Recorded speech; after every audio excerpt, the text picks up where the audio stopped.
Hello and welcome back to the Hardworking Man podcast. I'm Rachel. And I'm Heath, and it's been a while. A lot has happened since our last podcast, which is why it's been a bit of a break since our last podcast.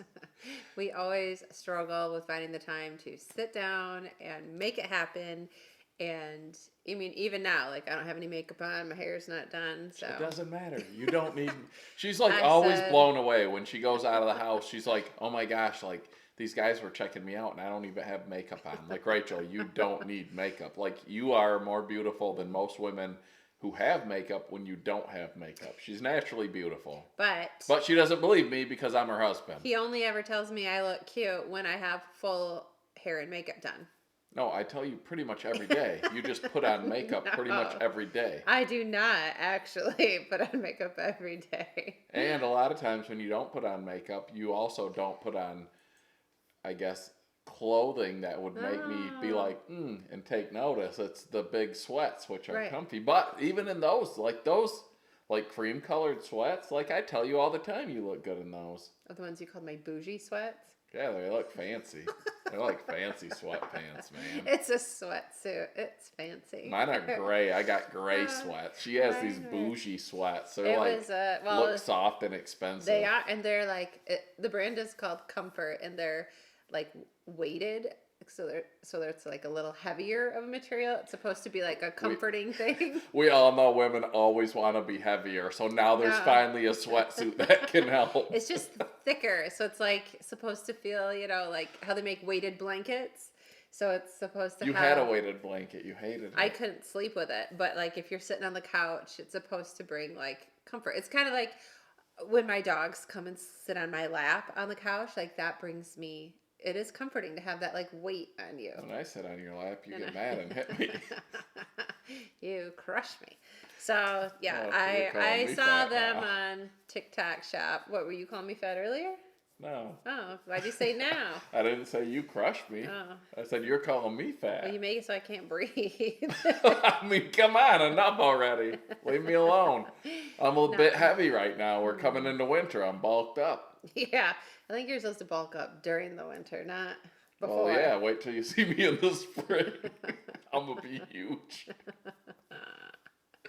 I can't because I just ordered some shorts for next summer for out in the wood yard, and they're tight right now, so I have to get down or they won't fit. And I don't like wasting money. I love spending money. I don't love wasting money. Well, you'll have to quit wasting money with buying that alcohol that makes you swollen. I am supporting the American farmer. It is grain. It is made with grain. Yes. Okay. So, Christmas tree behind us. I'm one who does not wait until after Thanksgiving. No, I do not care. And you know why, though? Because it brings me joy. She doesn't care. It brings me joy. And no one else lives here but me and you and the kids. And both of the boys have told me it makes them happy to see the Christmas tree up. So, and we have Christmas lights year round. Year-round. But for anyone who follows the channel and the ordeal of the kitchen remodel, complete gutting, rebuilding, everything, and Rachel's talked about it, we literally are fully engulfed in the process now. We've paid someone to come help. We've ripped out a wall. We have a beam now replacing the wall. Let me tell you the story about that. So our kitchen does not. Our house is very large, but it's a weird setup. It's like long and not super wide, 2 stories. But all the bedrooms are upstairs, 5 of them. There is like the kitchen should be larger for the size of the house, but it's not. The dining room is pretty big. Like there's a lot of big areas, big rooms. Like we have 2 family rooms or living rooms that are very good size, and a whole gym. We literally have a ping pong table in one of our family rooms. Like it's great. Right, ping pong table, a couple of couches, a dining room table. Like there's a ton of stuff up in there. So our upper family room is not much smaller than our first house was. Right. Like, I'm not even joking. So the fact that the kitchen was so small is just weird. And it didn't have a good layout. Like the lady we bought the house from, they were the original owners. They built it. And she's like, I've hated this kitchen from day one. and she couldn't wait for us to just tear it out. I think that's probably because her husband designed it. And he here was we in high are, school. 9 years later, and we're finally ripping it out. So there was a wall that at the end of the hallway, it was just so dark down there. There's not a lot of natural lighting here either, and I really was like, we need to take this wall out in order to open up that space because I want a large island. We do a lot of cooking, do a lot of baking, do a lot of family gathering or in the kitchen, and I want more space for it to, no one has to squeeze past each other to get around, especially at holidays. And so I had told him I want that wall out. He goes, I don't know. It's always, I'm not an engineer or I'm been not a thing where he's like, carpenter. So I don't think you can do it. Well, I didn't know if it was a weight-bearing wall or what. So the guy that we hired, a friend of ours, he came over and he's asking what we want done, and I said, I really want this wall. Like, can we get this wall out? And they looked and they're like, yeah, it's load bearing. He's like, nope, can't come out. And I go, well, can't you just put a beam up there? Well, I don't think he knew that I was sparing no expense for your happiness. So, yes, it could be done, but it almost doubled the price of the project. But they've been telling me no. I had 2 men tell me, no, it can't be done. I didn't tell you no. I said I don't know. And he said he was speaking from a pricing standpoint. You don't know that. You're assuming. Yes, I do, because I know how men think. And you never gave him a budget. You can do almost anything. Well, that's if you have the money to do it. So then when she said that, he's like, you know what? Yeah, you could do that, but it's going to cost you quite a bit more. And I said, spare no expense on my queen. Like, there is no expense to spare so on Rachel. Like, if she wants it, we're going to make it happen. So we got a hold of an engineer. We learned what we had to do because we want to do it right, code, all of that. And our dog's sneezing a bit over there. But I don't know. But anyways, so Rachel was right. And so I was right. We got the beam in, and it is awesome. It's amazing. That wall itself was 8 feet long, maybe. I don't even know. Like, how long is that wall? It wasn't a super long wall, but it was enough to. Now it's not like the hallway of doom where it's just so open. dark. It feels so much bigger now when you're there. Now I'm starting to finally be able to see the vision. The vision I've had for years. All along this remodel, I'm like, it's not going to be what I want. I'm going to have to concede. That's why I said spare no expense. So much. I'm not going to get what I want it to look like. The functionality, like I said, we use the kitchen so much, and I'm excited now. But that's the only thing we're having them work on until after the holidays because I need my kitchen for Thanksgiving and Christmas. we're like, we haven't documented all of this because one, when other people are working, I don't want to be in their way. I don't want to detract from them doing their job. I don't want to make them feel like they have to be on video. 2, it's just been a piece together process. We ripped out some cabinets. We placed some of our new cabinets. Mm-hmm. We've moved stuff, we've adjusted stuff, and I have to say, like, even though Rachel, that was my idea, I said I want to temporarily set part of it up and see how we like it, and she disagreed with that completely, but I did it anyways because I'm a man and I do what I want, and we did that, and I will say we've made a few adjustments, and the temporary setup has worked great, and even temporarily set up, our kitchen is better than it was. And some of the things that you didn't realize, so our old island was literally I believe a Craftsman workbench. It was like a butcher top table on steel legs. We just put it in there as an island. It was my fabric cutting table for years. Yes, but so we put it in there to see if we liked it, and we did. And now our island, we took that out and we put cabinets there. They've got the pull-out drawers for pots and pans and silverware.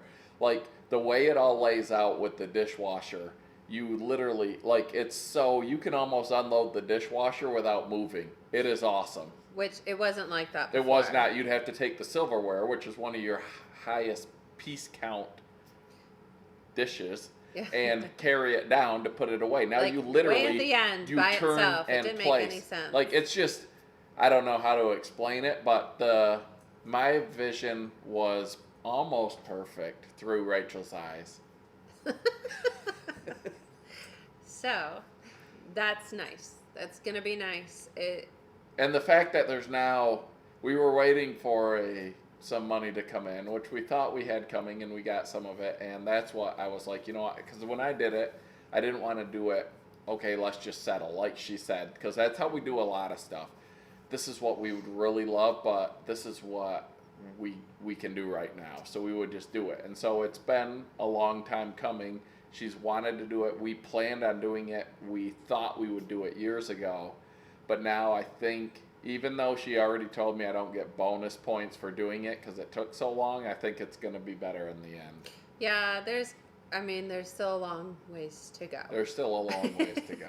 There's a lot of work to be done. And we will be out of a kitchen for a few weeks, he said. So we got an outdoor cooking area, though. Yeah, so that's why I wanted to wait till after the holidays. And I after kids are back from college, and then they will go back, and then we'll get going on it. I have a spatchcocked chicken on the smoker right now. Yeah. That we're cooking for dinner. That just means you take out the backbone and it spreads it you flat. Smash it down. And so then it will cook more evenly faster and faster. and more evenly. I'm going to try that with our turkey this year for Thanksgiving. I did it last year with our turkey. Just in the smoker? I think so. Yeah, but I'm going to do it in the roasting So pan. every year we make 2 turkeys. We cook one in the oven and I smoke one. And when I smoke a turkey, I do it right. I literally am up from 1 or 2 in the morning because I baste it every hour. Yeah. And by Thanksgiving, I'm beat because I'm up cooking, smoking that turkey. But with the new Masterbuilt Gravity Series grill, which I bought myself, I absolutely love it. I would love it if it was better built. I love the process of it. I love how it operates. I would gladly pay more money for a higher quality, better constructed one. So if you're in the business and you're looking for what your next project is, make a Masterbuilt Gravity Series style grill at a higher quality. Send us one here at Hardworking Man. I'll test that bad boy out. Test it out for you. And we'll sell some for you. Yeah. But anyway, I love that thing because with ADHD, I've talked about it before, I am distracted by the smallest of things. And with a charcoal grill, which I love cooking on, I start the charcoal, I see a squirrel, I chase the squirrel, I come back and my grill is 1,000,000 degrees and the whole cook is blown. But with this, you literally set it like a pellet grill, but you're still cooking with hardwood charcoal, smoking with the wood that we harvest out in our own wood yard or that we process in our firewood process. Like, it's just so nice, so easy. But it shouldn't take you from 1 a.m. You think it's going to take you that long again? To smoke the turkey? Yeah. If you do it with the method that I've done it the past few years that everyone raves about. Even with the spatchcocking? Spatchcocking, I think, speeds it up a little bit, but it's the... You don't want a dry, nasty turkey. You want a good, moist, deliciously smoked turkey. Well, I know. It's worth the effort. Well, that video I sent you, it looked like the guy said it only took 2 or 3 hours. Yeah, but he brined his. I don't brine. So we've never brined our turkeys. We inject them. We inject them with, and this was something we did before injecting was cool. Like, we are trendsetters. Like, I literally, before you could buy the injectable marinades and all of this stuff, I literally started making my own years ago. And it's just butter, soy sauce, some seasoning, some brown sugar. You heat it up, you cook it together, you sample it. It tastes amazing, eating a spoonful of seasoned, sweetened butter. And then I take it and I inject it into the turkey, and then I coat the turkey with it. Then I season the turkey, then I smoke the turkey, and I forget what exactly I use. I believe there's some Coca-Cola and some other stuff involved. And you keep basting the turkey, and it just comes out. Like, both of our turkeys are always amazing. We I don't want inject to brag. the one we roast in the oven, too. I inject so many both of people them. are like, why do we even eat turkey on Thanksgiving? It is gross. And I would agree. Everyone if that comes here I loves ate someone else's turkey.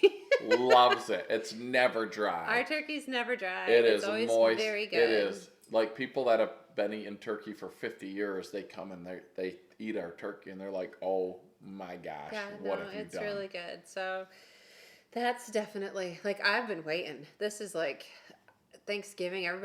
We all just keep thinking, like, I can't wait to eat Thanksgiving. Nathan's excited because this is the first year coming into wrestling that he's not heavily cutting. Yeah, he's at his weight. He's at his weight. He's lean. He's a mean machine. And he's like, thank you, I get to eat on Last year, he had a couple pieces of turkey. Yeah, until because after he weighed in. wrestling It was season so is terrible. just getting going at this time. And if you know us, we love wrestling. Our oldest son wrestled. Nate is a senior this year. He's wrestling. Our youngest son, he's not wrestling this year. He was going to. He had some knee issues.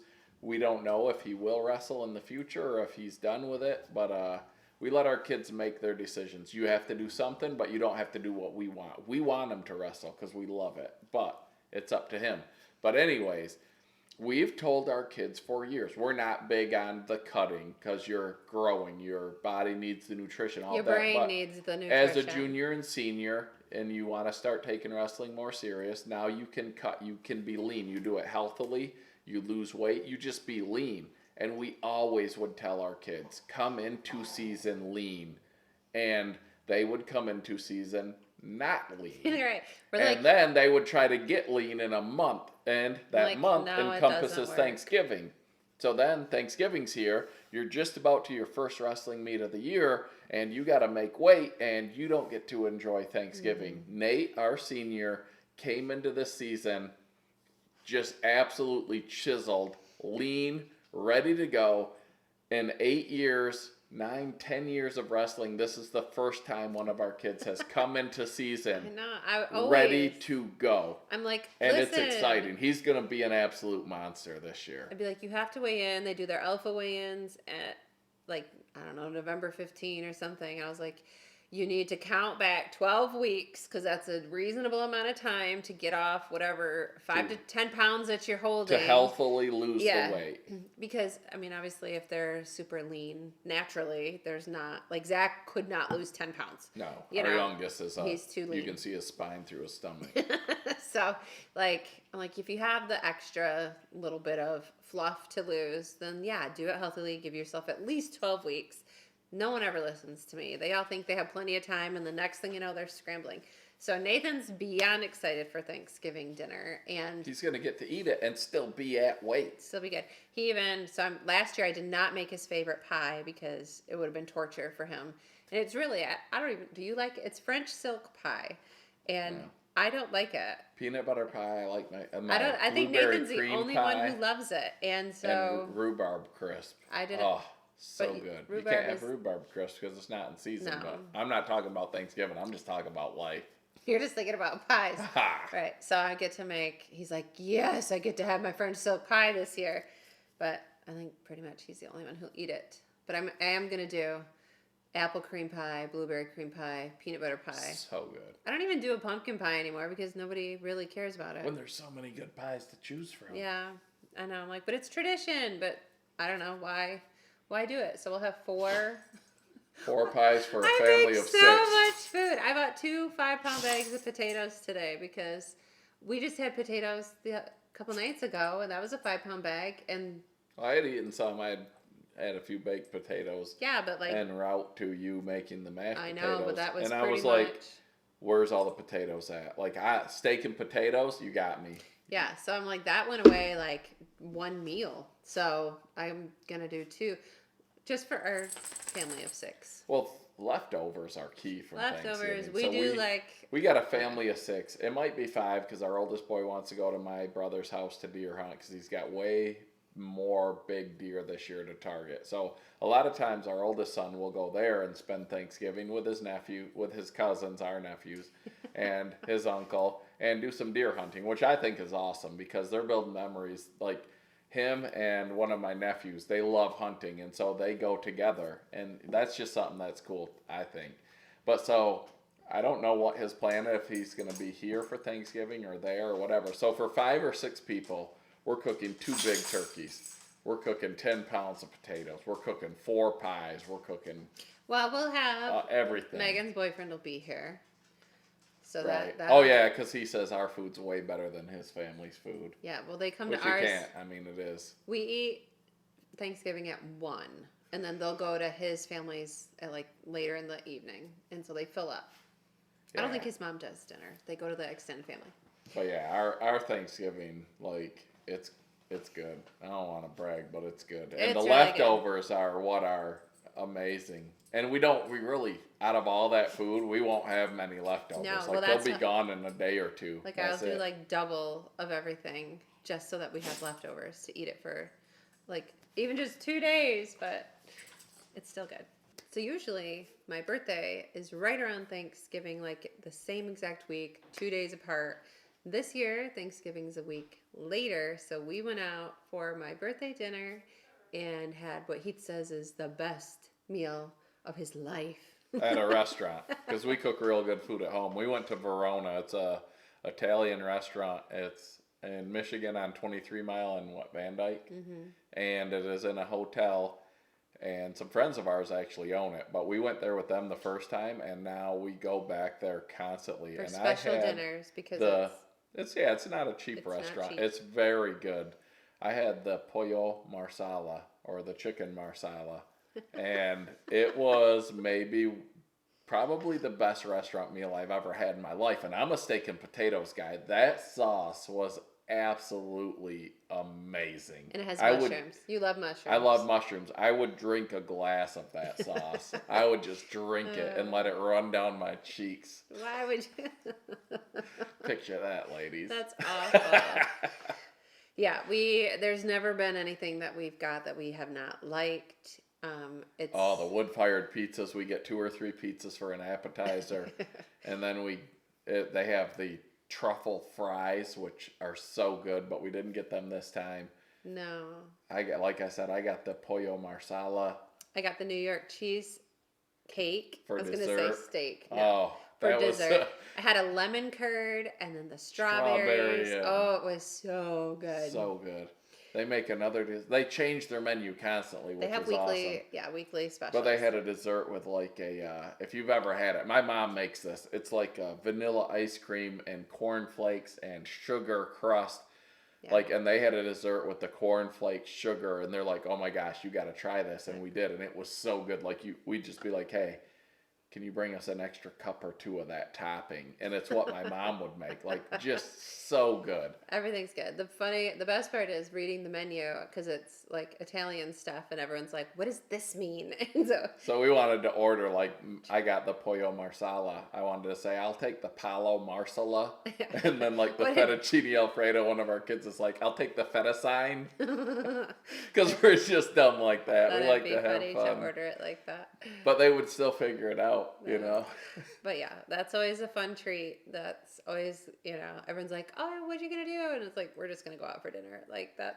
And it's really nice because our friends, like I said, they own it. Their daughters work there, and they're 18, 19 years old. And whoever's there, if they see us, they come out, big hugs, excited to see us, talk to the boys.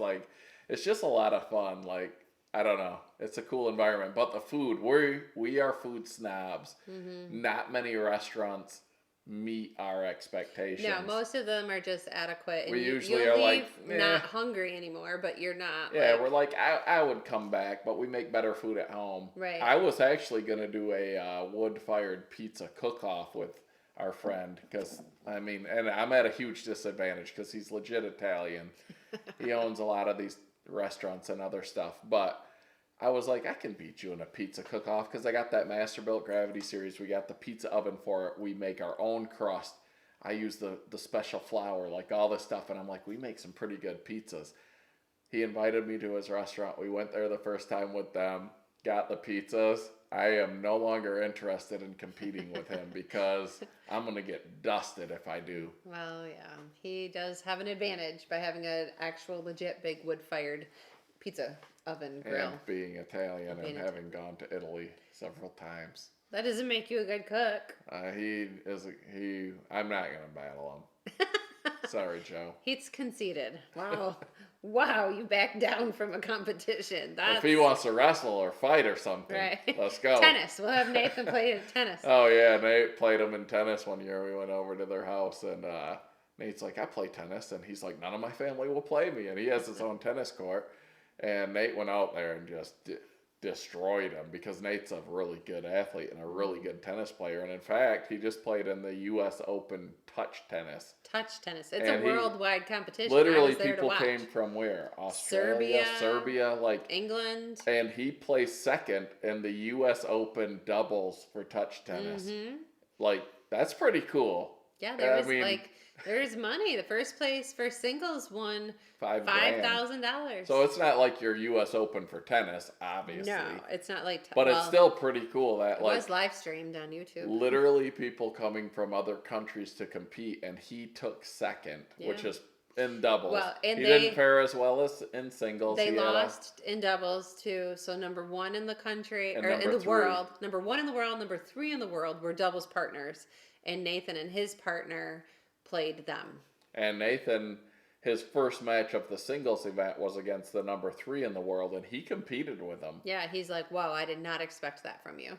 Yeah, they saw Nate, and they're like, they seen him warming up and were scared, but you don't. He's ranked like 20 or something. Yeah. In the world in doubles. Well, in the U.S., I think he's like US. 22. In the world, he's like 92 or something. I don't know. But he competed with the number 3 in the world at touch tennis. Like, I mean, that's just sort of cool. It's a newer sport, so obviously, he's not whoever famous tennis players are. The Williams sisters, or I don't know. I don't watch a whole lot of tennis, but Federer. But still, that's pretty. I think Federer has probably long been retired. I don't even know. I think. Oh no, McEnroe. I think maybe used one. That's a way off. I think Federer. But anyway, so we got to go watch that. We got to see some elite competition, and I don't even know what got us here to this point of the podcast, but it was cool. It was fun, and it was about him playing Joe at tennis. So he went there and he just beat him bad because they didn't understand the level Nate was at when Nate's like, yeah, I play tennis. Well, Nate wasn't even good yet then either. Oh, yeah, he's stupid good now. Like, we used to go as a family, and we could all play together. And now, Nate and Zach and... Yeah, like, I would beat the boys. Well, Nathan obviously took off faster than Zach did, but then I would beat Zach just last year, like, more often. Like, we would hang together. No, it's not even fun anymore. Me and Rachel can still play if I don't pull a hammy, but, man, playing the boys it's not even fun anymore. Well, and they're, like... annoyed. Yeah, they always ask me to come play with them, but then they're like annoyed. I'm like, I'm not as fast as you, and I don't hit as hard as you. Nate became number 1 singles on the varsity team, and Zach was number 1 doubles. Like, that's just a little bit above our aging recreation level. Never and I never played tennis. In high school. I never played competitively. It was just I liked. No one ever sport. taught us anything, but we're competitive, so we get out there and play. But we know when to not be cocky anymore. But I play him in touch tennis, which touch tennis is basically you have like a kid racket. It's a crossbreed. No, it's a kid racket. No, is what they told me. It's a crossbreed between pickleball and real tennis. It's in the middle. Yeah, so you have a kid-sized racket, and then you use a ball. It's a foam ball, but it's a smaller court, closer to a pickleball size court, but a little bit bigger, I think. No, it's smaller than pickleball. Smaller, okay, smaller. But like the ball, like she said, it's light and foamy. But you can still hit it hard, and you can still do all stuff. But it gives you, I don't know, if somebody hits a really hard hit, you can still have a chance to get back and get it. So 120 mile an hour serve is like returning 120 mile an hour tennis serve. Yes, so it does kind of even the playing field a little bit. But it adds to the strategy and the spin and the placement and the it's a lot of fun. It was fun. But it's like pickleball where you there's people that are older that are playing it and are doing just fine. Right, because again, strategy and just I'm like racket control, ball control, all of that. Well, yeah, because you know how many people are play pickleball that are retired and in their 70s. Right. And they compete. It's good. So I think you could do that with touch tennis too. But yeah, so anyway, Joe owns the restaurant. I'm not going to compete with him in pizza cooking, but I'll play you in tennis. So if you're watching this, Joe. Right.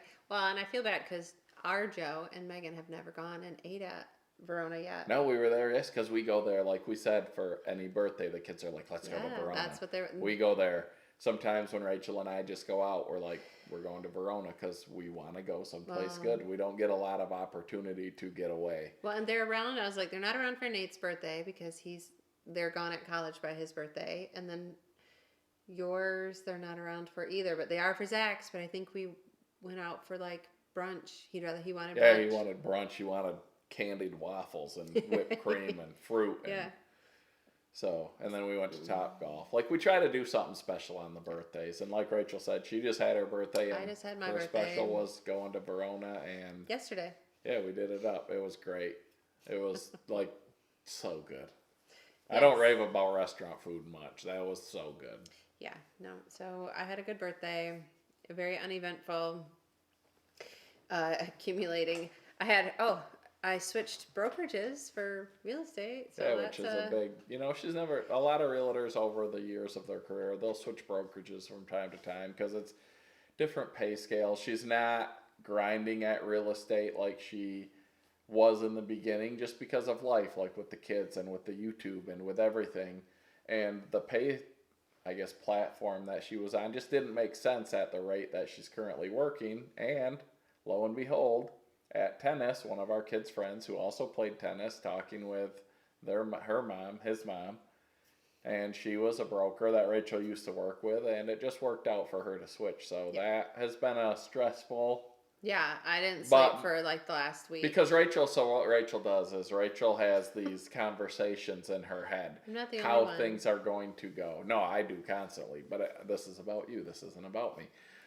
So, oh no, my broker's going to be mad or this or that. Like, he was great. He was like, I understand completely. You got to do what's best for you. Good luck. I wish you the best of luck if you need any, So Rachel was, for probably several days, you didn't sleep dreading that conversation. Yeah, I was scared. And it was literally nothing. Well, it because was, in the real estate world, it's like they think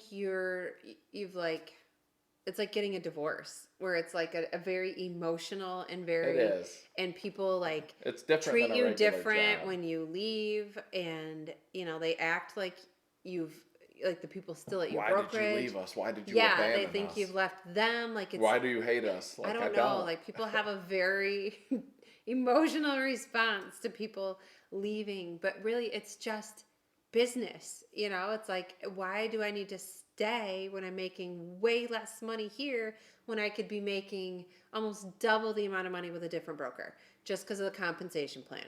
Like, it doesn't make any sense. Like, yes, I like you and I enjoy your company, but that doesn't pay the bills. Right. Like, it's just a job. Like, we could still be friends and we could still, see each other, but And that's sort of how it went, but she wasn't expecting that because you don't, and everyone handles situations differently. People leave for different reasons, and she's experienced people leaving for different reasons, and it wasn't as cordial as her leaving. yeah, well, I've been at the office and hear what everybody has to say when someone does leave. So I'm like, oh my gosh, this isn't going to be good. And then But in the end, it ended yeah. up being not bad. And right. I was like, okay. So I mean, maybe I she still can have a little sleep bit of tonight. anxiety in my stomach, but hoping that just goes away on its own. Luckily, she's got a really solid man in her life.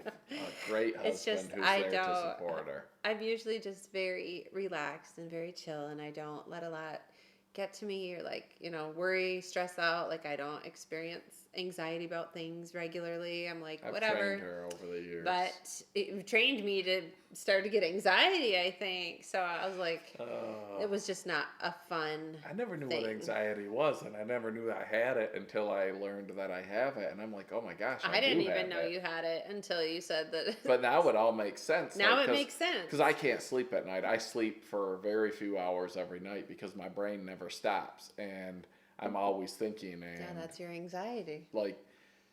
And so if you don't know if you have anxiety, let me give you a telltale sign. So if you drive in the left lane and you worry about if you're blocking someone and you want to get over as fast as you can to not inconvenience them, that's anxiety. Right. Rachel will just be like, what are you doing? Get in the left lane and go. And I'm like, oh, but this person's going half a mile an hour faster than me. I want to get out of their way to not inconvenience them. But then you're inconvenienced. Then I'm inconvenienced because now I have to slam my brakes and I have to slow way down Yeah. and I have to try to find us. So that's anxiety. If you don't know if you have it, if you worry about the guy behind you in the lane, which I think is very nice, Well, that's it. It's you think you're being nice, but it's really you're full of anxiety. and no one else cares about you. I heard somebody describe it like that. Like, here I thought I was just being a nice guy all these years. Really, I just had anxiety. Yeah, I didn't know, and my mom has anxiety, a Yeah. lot of it. Well, probably, hopefully, more than me, because It's- if I have as much as my mom, I'm in big trouble, and I very well could. You do. It's just different things you But worry 'cause- about. But I don't worry about Well, much, and but I then I guess worry that's about stuff another that's reason. irrelevant. Like, use your mom as an example. Is she does worry. She worries about a lot of things. She worries. I don't worry about stuff I but can't control, she except for has stuff that I can't control that I worry about. always worried. So anybody that knows her is like, oh, that's just how she is. That's who she is. She's a worrier. I think it's just because she's had anxiety her whole life that has become the personality trait that everyone just thinks is, oh, she's just a I never worrier. even thought of, because I'm not a doctor guy, I'm not a medicine guy, I'm not anything, but like when I started realizing what it was and that I might have it, I was like, oh my gosh, like this affects my everyday, all day, Yeah, all the like- time. And I'm not a guy, Being with I the guess family. I can't say I don't worry about stuff I can't control, but I don't worry about stuff I can't control, but I do. You do worry about you. But a want to lot of it I don't. On a big level, I don't. Like You wanna we just had a control presidential everything. election, which I think was pivotal in this country, and I had my interests and I had what I wanted in it. But at the same time, I'm like, and I voted. We all voted, but I can't single-handedly control that. So why worry about it? Whether it went my way or the other way, one way or the other. It is what it is, and I say that's one of my number one sayings. It is what it is. I think that's you trying to convince yourself to not have anxiety about what you're. But it is what it is, and I having can't control it, anxiety. so why worry about it? But I have to cognitively not worry about stuff, because otherwise I subconsciously do worry about it. and then you try to control it, and then when you can't control people, then you get Then I call them stupid. angry about it. Not really. Yeah. I don't ever call anyone Heath stupid. has anxiety about me driving in the left lane. That's what's funny. Yeah, because That's- she's blocking people. There's nobody behind. There is not a soul behind me, and he's like, "You're still in that left lane." Because, listen, and he's worried. the law states that unless you're actively passing No. someone, you need to be in. Yes. If someone If is you're not- behind you, no, you have to move over, and no if you're one's not- behind me. I don't you have to move the over. left lane is for actively and I passing am. someone. I'm always going You're to not, because you're be. I not. will. I will. People need to know the laws. If I'm cruising in the left, I'm actively passing everyone in the And if right there ain't too. nobody in the right, you ain't passing nobody. Then you gotta I don't need get over. to. If there's no one in the right, I will. But if there's no one in the left, I'm No, staying. you can't ride in the left lane, I- Rachel. It does bother him. But the worst is because you switch lanes. You were that guy. You'd be like, look at this guy. All he's doing, he's just switching everywhere. Da, da, da, da, and you're mad. I go, that's how you drive. Because he constantly gets over to let somebody go. And then he's like, oh, this guy's riding up, won't even let me back over. And I'm like, because you moved over. Don't move over. Ah, I'm like, just go. Like, what's he going to, everyone's just going to ride in a line. How often do you just ride in a line behind someone else? yeah, sometimes you have to just stick in that line. But I'm like, it's fine. It's fine. So hopefully, I don't know what the cure for anxiety is, but now that you are aware, maybe you can talk yourself I'm out gonna of it. just drive in the left lane. I don't think I you don't can. I don't even care. I don't even care. If you see me driving slow in the left lane, just pass me in the right and just wave and say, I'm glad you're dealing with it. Oh. All right. Well, hey, I hope you guys had some fun with this. We talked about a little bit of everything, and I even got distracted a time or two and forgot what I was talking about. But I think our dinner's Chicken. almost ready. That spatchcocked chicken You has just gotta like be to say spatchcocks. up to about 165. Smoked, delicious, ready to if go. you've never spatchcocked a chicken, Google look into search it. it. Yeah. YouTube it. So thanks for watching, guys. Hopefully it's not so long before our next one, but we're done saying we're going to do one every week because life just makes it tough. We'll get you when we get you. How's that? We'll see you next time, guys. All right. Bye. Bye.